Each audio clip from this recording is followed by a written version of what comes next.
Hi, I'm Kat, the apprentice maven. I know some things and I'll teach you, but I don't know a lot more things and I'll teach me too. But mostly, we're just gonna have fun. Let's go. Today, you can see we are not sewing. Welcome to my kitchen. I've had a request to make a baked good. I've talked about funny cake to a bunch of my friends and family, and I have been requested to create a tutorial on how to make funny cake. So that's what this is. Funny cake is an old Pennsylvania Dutch recipe. There is some debate about where it got its name, funny cake. One theory is that it's called funny cake because it is a combination of a cake and a pie, which makes it kind of funny. The other theory is that it comes from the fact that it's in a pie shell, and you start with the cake layer in the pie shell and pour chocolate on top, and then as it bakes, they switch, and that's kind of funny. So there are a couple of different ways that it could have gotten its name. All I know is I love it. My grandmother used to make it. I loved it as a kid and I love it as an adult. So let's make some funny cake.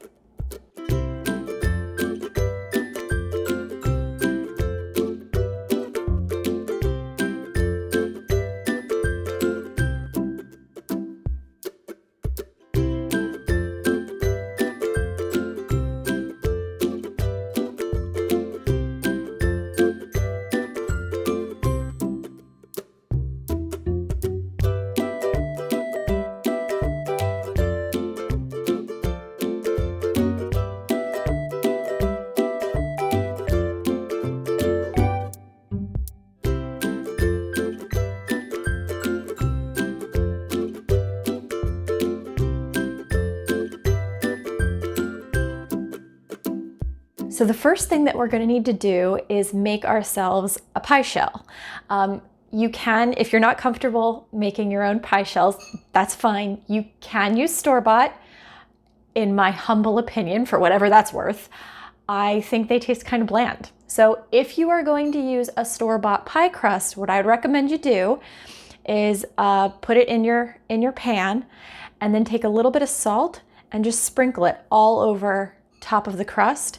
It'll give it a little bit more of a homemade flavor. It'll bring out some of the other flavors in the crust and make it taste a little bit less store-bought, a little bit more homemade, make it a little less bland. So first things first, we have to measure out our ingredients. So let's do that. What we're going to need for this recipe is 2 ounces of unsalted butter. It's important that it's unsalted because we want to control the amount of salt that goes into our crust. So 2 ounces of unsalted butter. Oh good, we're already on ounces, that's nice. Okay, I'm going to put that off to one side. It's important that it's going to be cubed, and you'll see why in a second.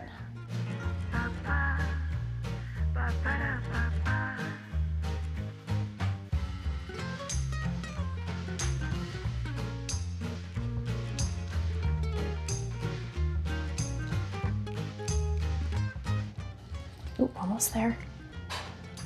Oh yeah, 2 on the dot. Okay. The next thing that we're going to need is 2 ounces of shortening.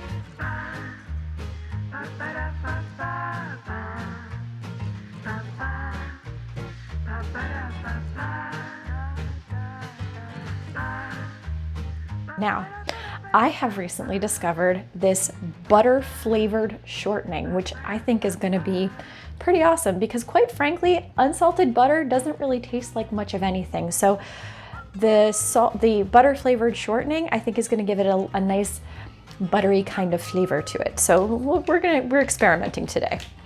So again, hit tear to tear out, zero out the. There we go.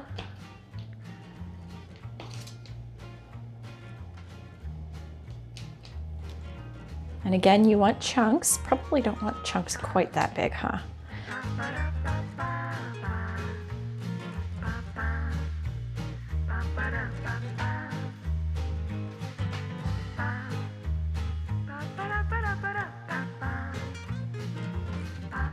And notice that I'm keeping the butter and the shortening separate from each other. That's because we're going to add them separately. We're going to introduce them separately into the flour mixture. I know this is a little weird, a little radical, but trust me, it's good. Oh yeah, 2 ounces on the dot. Okay, very good. Now, I'm gonna go ahead and stick this in the freezer along with some water to make that also ice cold. The key with making pie crust is that you want all of your ingredients to stay as cold as possible.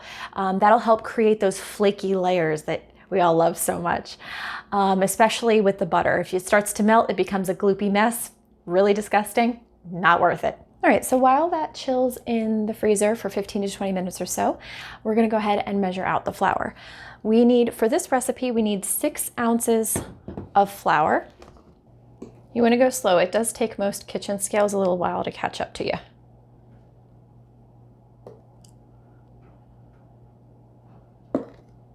It is definitely possible to double this recipe and make more than one pie shell at a time, or if you want to make a top crust for your pie or making a cherry pie or something like that, you can definitely double this, but I only need one today, so.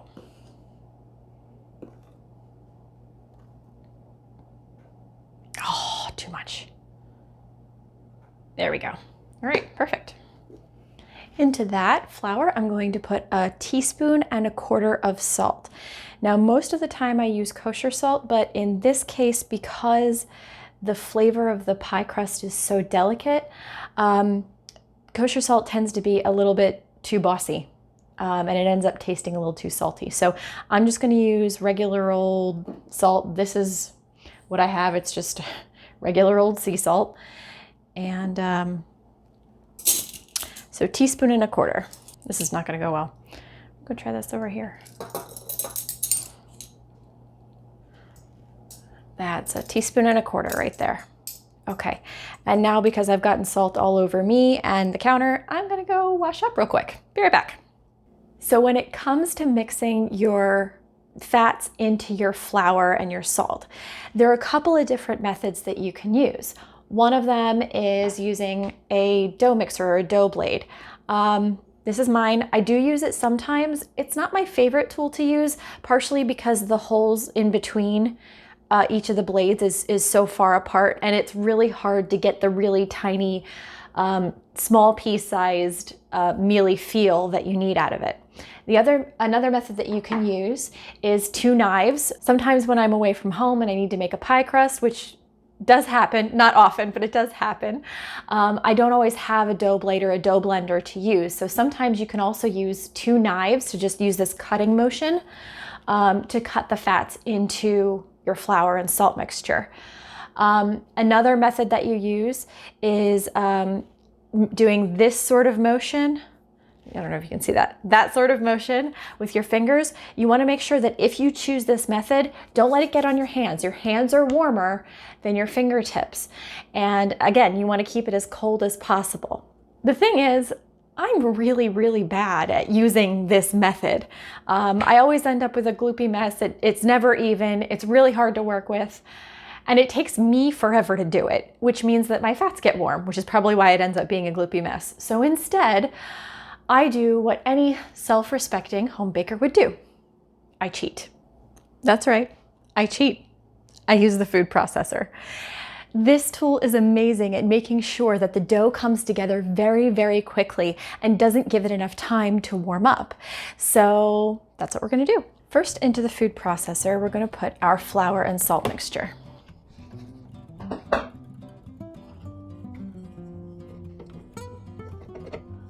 Save the bowl, we're gonna need it later.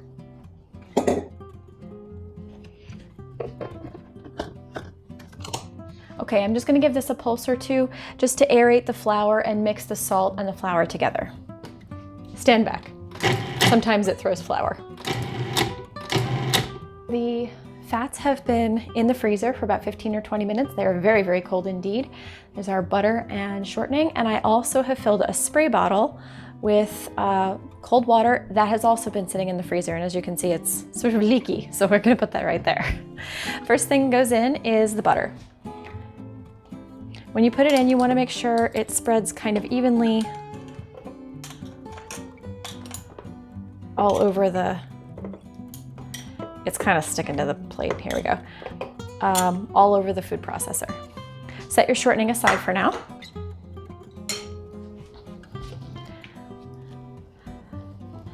Lid up. Stand well back. If you're gonna get covered in flour, this is where it's gonna happen. So give it a couple of pulses just so it looks a little mealy.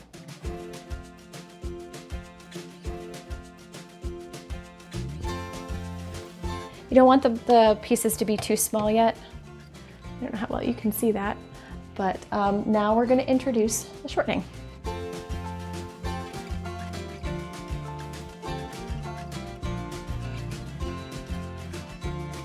This is kind of where you want it to be mealy. You want that tiny, small, pea-sized shape and texture.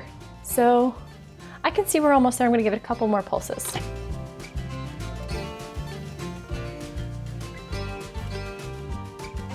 Yeah, I like that. Okay. Now we introduce the water. The amount of water kind of depends on what the humidity is in your kitchen, how much water the butter content is that you happen to have, how much water, the ambient water that the flour has soaked up. It really depends. What you want to look for when you're spraying your water is the mixture is going to come together and it's not going to crumble when you squeeze it. I'll show you. You just want to give it a few sprays with the water. The reason I use the water bottle instead of just sprinkling in the water is because it gives it more even coverage across the entire mixture.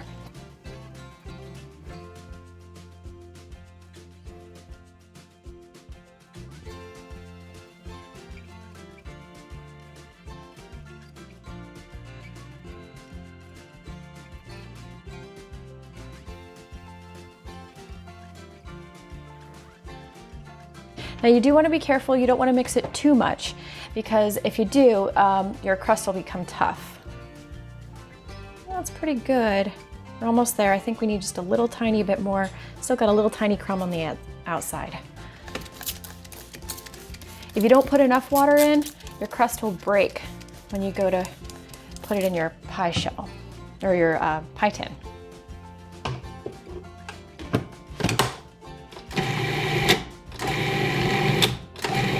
Ah, the sound changed a little bit. That's a good sign. So one more and we're good. All right. Yeah, that is a very, very wet dough indeed. That's exactly what I want to see. Okay, what I'm going to do now is put this into a gallon-sized zip top bag.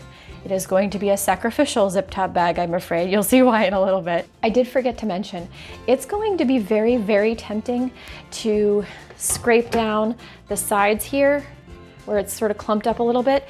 Anything that shakes loose when you tap it against the side of the bowl is fine to go into your zip top bag. Don't scrape it down though. This stuff is very, very saturated with water, which is why it's sticking to the side of your food processor. If you put that into your dough, there will be pockets of dough that are going to be very sticky. It's not going to spread throughout the entire pie crust, and it's going to be very gummy and very hard to work with. So don't scrape it down, tap it. If it comes off, great, that's fine to go in. I'm going to refrigerate this for about half an hour, but not more than that. That will allow the flour enough time to hydrate and soak up all of the water that we put in here, and hopefully give us a nice flexible pie dough that's not too tough. While the fats in the crust get cold again and everything, the flour starts to hydrate, I usually start making the cake, but for today, I set up my mise en place so you could see everything all at once. So what I have here is 1 egg beaten. What you can't see is in my mixing bowl, I already have a 1/4 cup, which is half a stick of butter coming to room temperature. You can also use a 1/4 cup of shortening if that's what you have or that's your preference. We also have a cup of sugar, a cup of flour, half a cup of milk, 1 teaspoon of baking powder, not baking soda. Baking powder is different. This is an important distinction. We have vanilla extract. I'm going to use half a teaspoon for the cake itself, and I'm also going to use another 1/4 teaspoon for the chocolate mixture. Now, here's the thing about vanilla. During baking, most of the time what you want to do is have precision. Precision's the thing. But I measure vanilla with my heart. So I'm going to aim for about half a teaspoon and about a 1/4 teaspoon, but usually I end up adding a little bit more. Personally, I think this cake can take a little bit extra vanilla. That's totally fine with me. In this bowl, this is not going directly into the cake. This is going into the fudgy layer that's going to be on the bottom. I've got half a cup of sugar and 4 tablespoons of cocoa powder. We're going to add vanilla to that. And I also have on the stove boiling a bunch of water. We're only going to use 6 tablespoons of it, but it's a lot easier to add after the boil. If you have a kettle, use that. I don't. I just have it in a pot, and I'll show you when I mix that all together in a minute. Okay, so the first thing that I'm going to prep is the chocolatey, sugary vanilla mixture that's going to eventually sink to the bottom of our cake. So I'm going to need that in a second. Here is my water just off the boil. We're going to use 6 tablespoons of this hot water.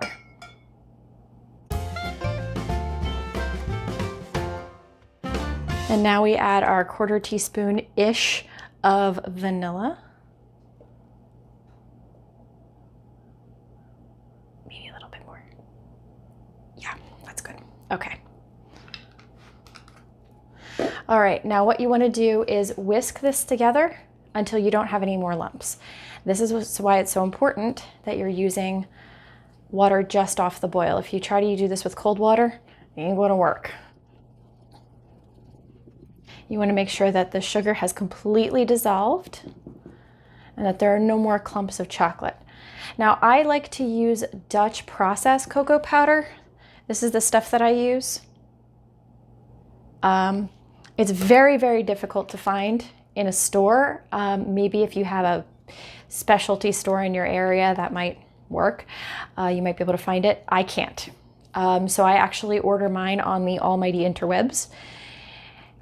And that's how I get mine. Now, regular cocoa powder that you find in your store, absolutely 100% will work. I've used it before I discovered Dutch process. I just happen to like the flavor of the Dutch processed cocoa powder a little bit better. To me, it tastes a little bit more chocolatey in the finished baked good. You don't want to taste this. It's very bitter, tastes awful. Just wait till it's in the cake. It'll be fantastic. All right, I'm gonna go ahead and set this aside.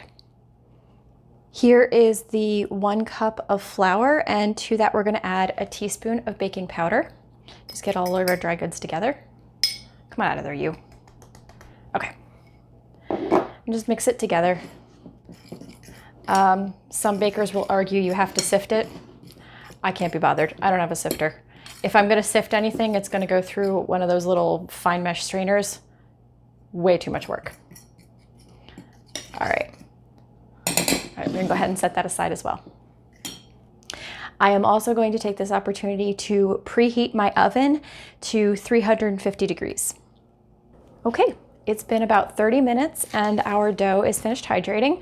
I already cut off the top of our zip top bag and the 2 sides.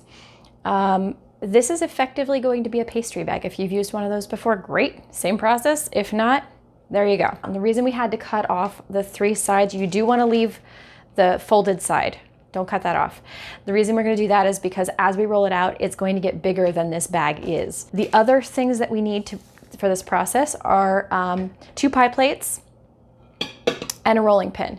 My favorite rolling pin is a PVC pipe. It's super, super cheap. And I cleaned it very, very thoroughly with, I think, alcohol or something like that before I used it for the first time. Washed it like crazy, made absolutely sure that there was nothing on it. I bought it from the store. I knew this was a brand new. I didn't like tear it out of the plumbing or anything like that. And this is just my favorite rolling pin because it's equidistant all the way across. You can use a fancy French rolling pin that's tapered at the edges if you want to, but what I don't like about most rolling pins is that you only get about that much roll on it, and then your dough, which is larger than that, ends up having a line in the middle. That makes me crazy. I love this one. It's, I want to say it's like 2 feet long, but I never ever run out of room on it. So while I'm rolling out, I will do my best not to hit the stand that the camera's on. So if it's a bit of a wobble, sorry. Take your flour and sprinkle a little bit of it on top of your dough and a little bit on the empty side of your bag. Okay. Okay. Then flip your dough over. Whoops. My oven sings to me when it preheats. That's pretty great. You're gonna put on your dough, not on this side because you're gonna flip that over. So, all right. And you just start rolling it out, just like you would any other dough. Now you wanna make sure that you're not putting a whole heck of a lot of pressure on this, just very, very gently. Okay? If you put a lot of pressure on it, you're gonna get dents in your dough.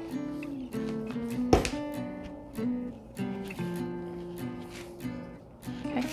And periodically you just wanna make sure you pull it up, make sure it's not sticking.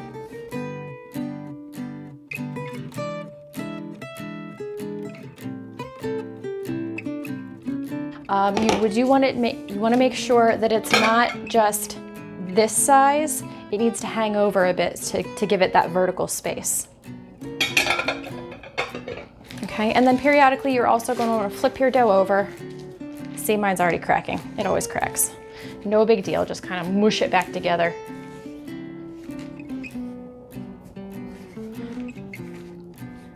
And because we've got all that shortening in there, it comes together pretty nicely. And if not, we're going to patch it anyway. It's okay, no problem there. Okay, give it a little bit more flour whenever you flip it. You really don't want it to stick. Okay. And yeah, you're gonna get flour everywhere. That's part of the process. That's part of the fun, right? Part of the fun of baking.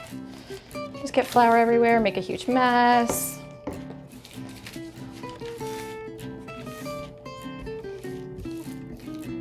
I just found out that this is actually one of my uncle's favorite cakes.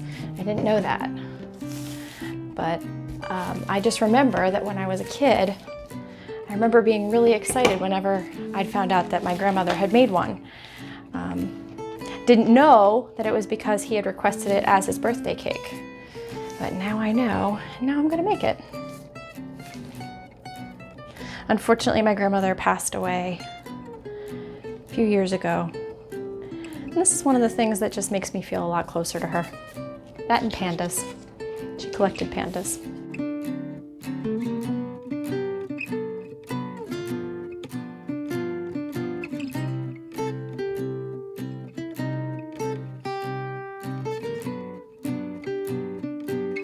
And you can always check your size by just kind of holding it there.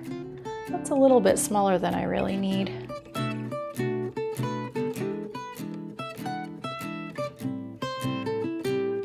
I think that's probably about as good as we're going to get out of that one. So when you are happy with the size and shape-ish of your dough, go ahead and set aside your rolling pin. You won't need that anymore. Take one of your pie plates and set it on top. Okay, then you're going to flip the whole mess over. Now let's see if I can do this without making a gigantic mess. Probably not. I always make a mess. Actually, that is not too bad. Go me. All right. And then stick the other one on top. This is why it's really important to have your rings off. Oh, cat, it broke. That's okay, we're gonna fix it. But that's why you need 2 pie plates, because you're gonna do that flip. All right, now we're gonna patch the bits that broke first. First, this big split that just happened here. That's okay.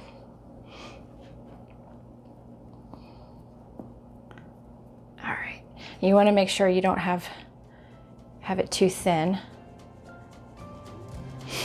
And then you can just use your extra dough, whatever fell off or whatever's sticking out, just to kind of patch it and create yourself a little lid.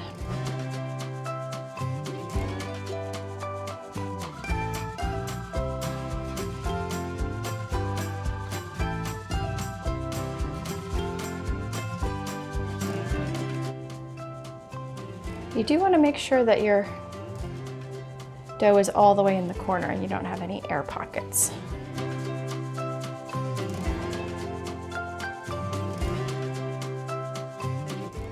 My edges are never super pretty, like my mom's are. But you know what?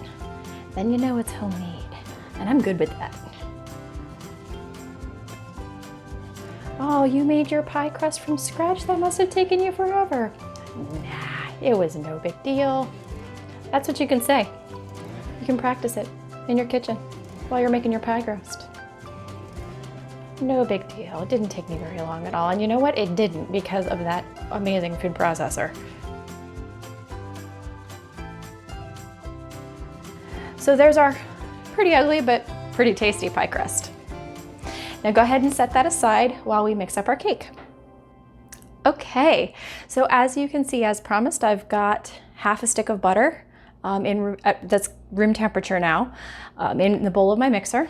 To that, I am going to add my cup of sugar and cream the two together. Now, this is not very much butter for quite a lot of sugar, so it's not going to be as smooth and creamy as a normal cake would, but here we go.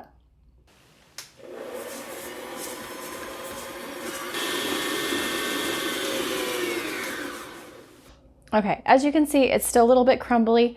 That's normal, that's totally fine. All right, the next thing we're gonna do is add our egg, our beaten egg.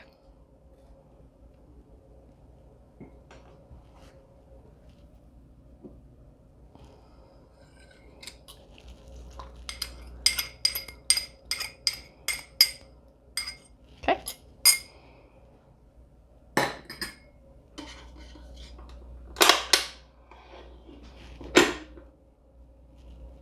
This is where it's going to get nice and creamy. You'll see.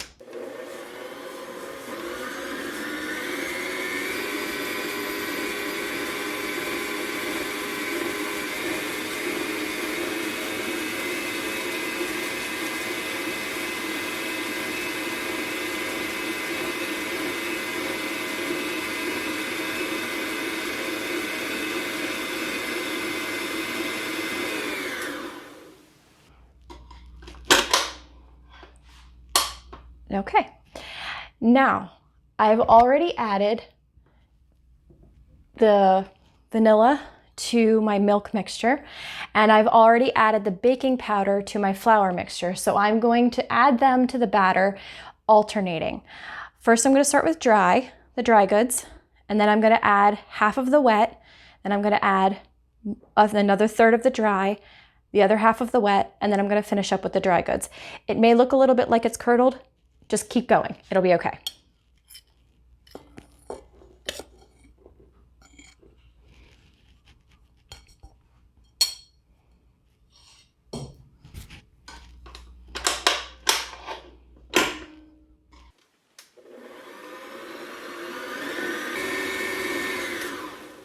Okay, that's a third of the dry goods in. I'm going to turn the mixer on low and drizzle in the milk and vanilla very, very slowly.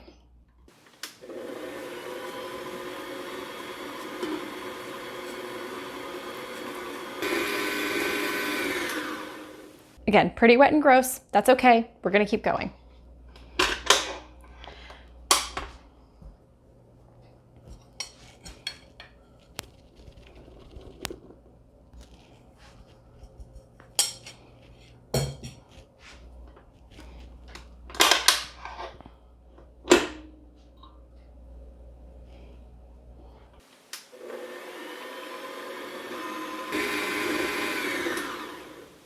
Okay, don't beat it too much or it'll get tough. I'm just gonna scrape down the sides real quick. Oh, I always run my knuckles through the batter.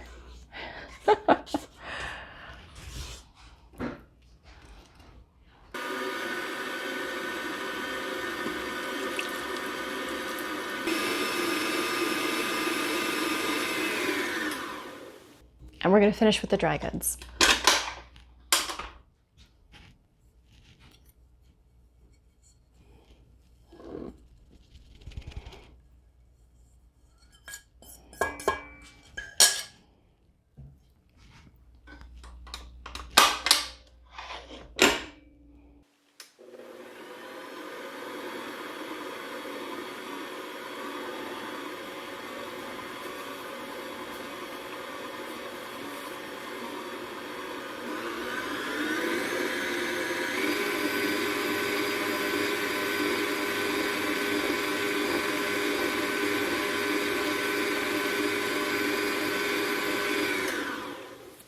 Okay, I'm gonna scrape it down one more time just to be on the safe side and make sure that there's nothing stuck to the bottom of the bowl, which does happen sometimes.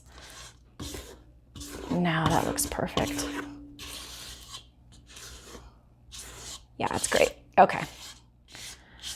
To assemble the cake, the first thing we're going to do is take our pie shell and we're gonna pour in our cake batter. Ooh, goodness, this is a heavy bowl. Hang on, there we go.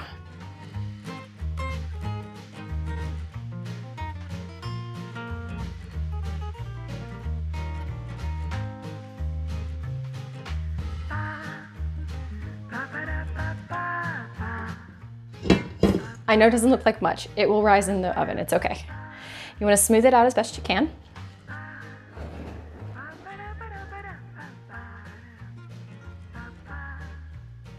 What I love about this one is that this cake is not too sweet. It's not overpowering.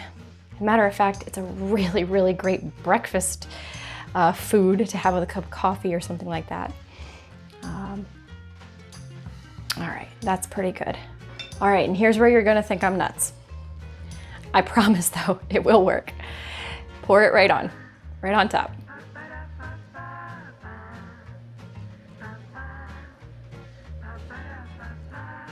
Kind of want to get the chocolate pretty much evenly all over as best you can.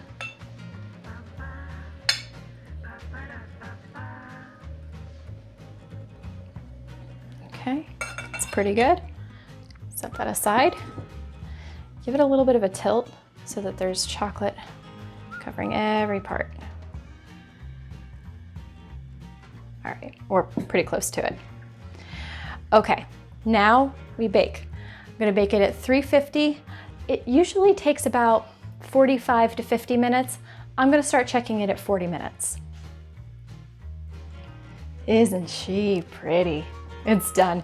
So that took about 45 minutes to bake. You can see that the crust is a really nice golden color. There's a little bit of marbling around the chocolate as it was sinking to the bottom, which is great. That's exactly what you want to see. One thing to note, when you test it with a toothpick, you want the toothpick to come out with just a few crumbs on it. If it comes out wet, it's not done enough. If it comes out completely dry, you've overbaked your cake. So again, just very, very few crumbs on it as the toothpick comes back out, and it's gonna be perfect. So I'm gonna let this cool completely, and then we're gonna cut in and have a slice. All done, all cool, all ready to go. So one last thing I forgot to mention, when you're testing with your toothpick, make sure that you only go through the cake part. If you go through all the way to the fudgy part at the bottom, it'll give you a false reading. So you want to make sure you stay just in the cake part when you're doing your testing. So I can't wait any longer. I have to try some. So.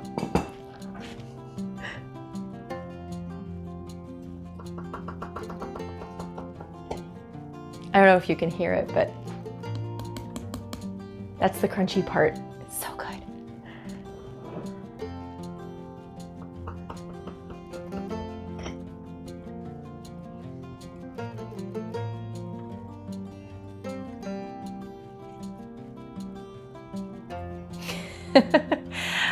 I've made a bit of a hash of the bottom, pulling that out. It's always the first piece that's the worst.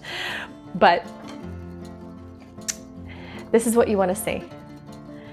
So it's the pie crust, and then there at the bottom is the, get that out of the way, is the fudgy layer at the bottom there, and then the cake layer on top.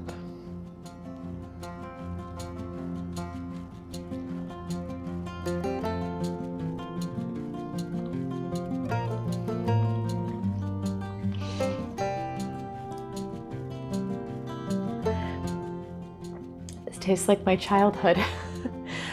It reminds me of Christmas and gathering with family and just everybody being together. And it's really delicious, actually. The crust is a little bit crunchy, and so is the top. It gives it a really, really nice contrast to the very moist, cakey, and fudgy layer. And the chocolate and the vanilla cake really balance each other really, really well. I encourage you to try this. I will leave a copy of the recipe below in the description, as well, in case you didn't get it at the beginning. But I hope you try this funny cake, from my family to yours, and I'll see you next time. Kind of meld everything together and hopefully create a nice springy pie crust that's not springy, that's a bad word. Ooh, oh no. Well, you know what? That happens when you're baking, doesn't it?